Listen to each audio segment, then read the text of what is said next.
আসসালামু আলাইকুম রহমতুল্লাহ বারকাতুহ। আমাকে অনেকেই বলেন যে মাসুদ ভাই আপনি কাভার কেন বেচেন না বা কাভার কেন রাখেন না? তার কারণ হলো এই যে দেখেন, এটা হলো কারণ। হ্যাঁ, এইগুলা আমি একসময় আমার দোকানে ছিল। হ্যাঁ, রাখতে রাখতে ড্যামেজ হয়ে গেছে, নষ্ট হয়ে গেছে, চলে না। হ্যাঁ, ফোন মডেল চেঞ্জ হয়েছে, প্রতিদিন নতুন নতুন ফোন আসছে মার্কেটে, এইসব অচল হয়ে গেছে।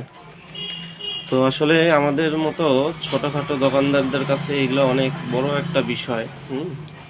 আসলে মানে এগুলো সহজে আসলে আমরা এগুলোকে পোষায় উঠতে পারি না।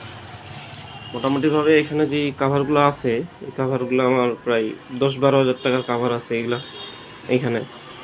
আমি এর আগেও এরকম অনেক কাভার ফেলে দিচ্ছি, এখানে যা দেখতেছেন এর থেকে ডাবল আরও আমি ফেলে দিচ্ছি কাভার। এগুলো এর আগে কখনো আপনাদেরকে বলা হয়নি, দেখা হয়নি।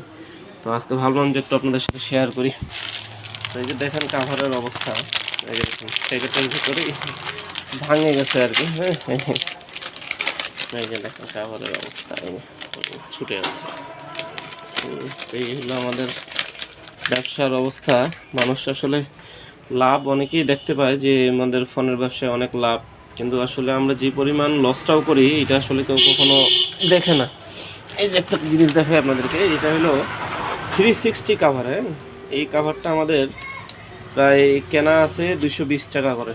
তো এরকম অনেক কাভার আছে, এই যে দেখেন এটার 360 কাভার এখানে অনেকগুলো আছে, অনেক। এখানে প্রায় 360 কাভারে আমার 20-25টার উপরে আছে। তো এগুলো নষ্ট, এগুলো আসলে আর কিছু করার নাই। এগুলো এখন মডেল চেঞ্জ হয়েছে, চলে না, কালার নষ্ট হয়ে গেছে, বিভিন্ন সমস্যা। তো এই হলো অবস্থা আমাদের ব্যবসার।